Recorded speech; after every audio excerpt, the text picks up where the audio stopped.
connaissez le principe d'Archimède. Tout corps plongé dans un liquide en ressort mouillé. Non, c'est pas ça.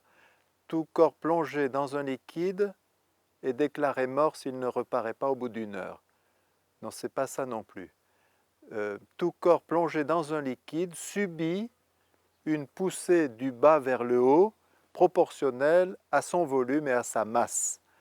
Eh bien, c'est l'expérience singulière que fait le pêcheur de perles des mers du Sud, expérience que nous avons tous fait si nous nageons et que nous avons voulu un jour piquer vers le fond.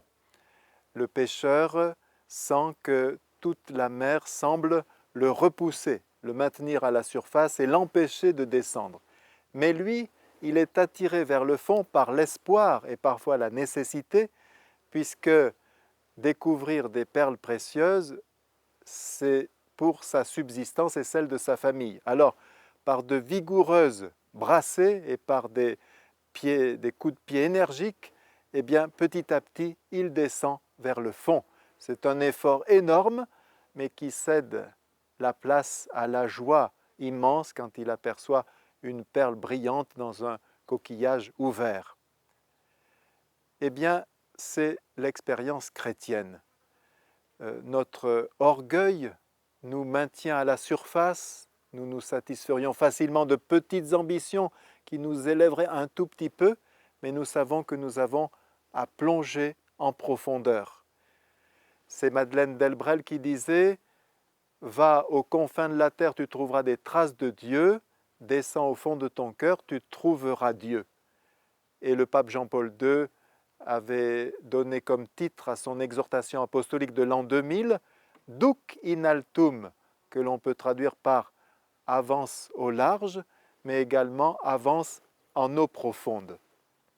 Le pape François, lui, dans ses homélies désormais célèbres de la chapelle Sainte-Marthe au Vatican, ses homélies du matin, a dit il y a quelques mois qu'il y avait deux richesses entre guillemets culturelles, c'était avec ironie qu'il le disait, il dénonçait ces deux soi-disant richesses culturelles, la culture du bien-être et la fascination pour le provisoire. Et il disait la culture du bien-être, elle nous rend paresseux, égoïstes. Et on veut bien servir le Seigneur, mais enfin, jusqu'à un certain point, quoi. Et la culture, la fascination même du provisoire, elle fait que nous voulons remplacer Dieu. Or, Dieu est le maître du temps, et comme nous ne pouvons pas être maîtres du temps, eh bien, nous nous sommes rendus maîtres du moment. Nous sommes fascinés par le provisoire, nous sommes devenus des zappeurs.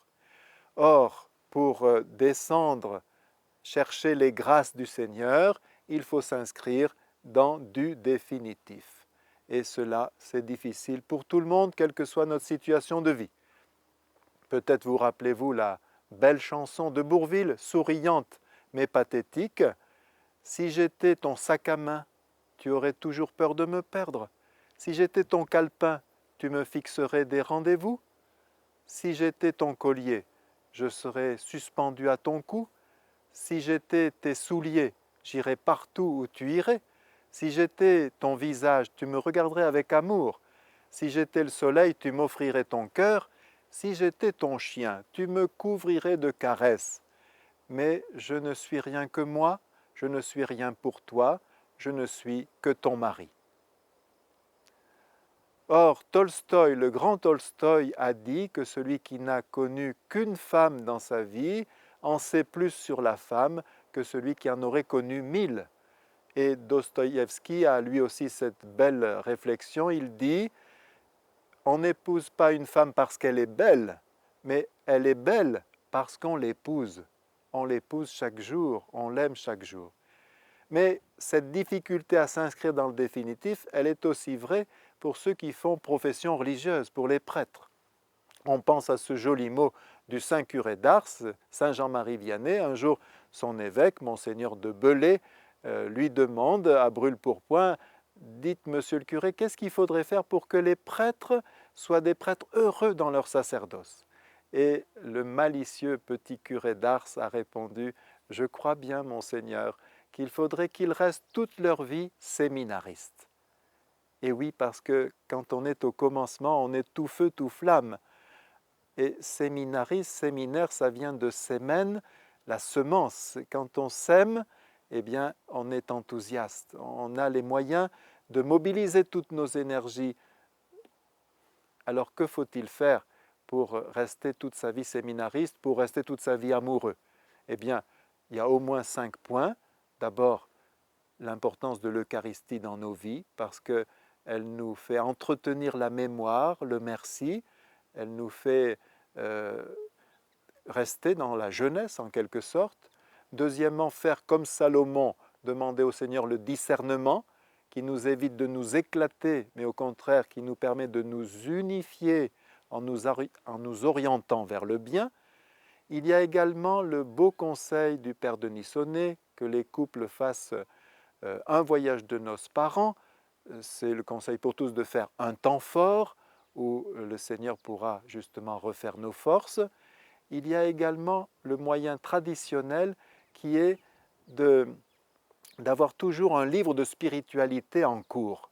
Pourquoi? Eh bien parce que le Seigneur donne à certains le génie de chercher dans les moyens les plus traditionnels du nouveau. Jésus dit « Soyez comme les scribes qui tirent de leur trésor à la fois du neuf et de l'ancien ». Certains ont ce charisme de ne pas inventer des choses qui ne tiendront pas parce que ça n'a pas de racines, et pas non plus un simple inventaire, mais avec du neuf et de l'ancien tiré du trésor. Et au fond, il s'agit d'appliquer ce principe qui vaut aussi bien en stratégie militaire qu'en conseil conjugal, au niveau professionnel qu'au niveau relationnel dans nos amitiés. Qui n'avance pas recule.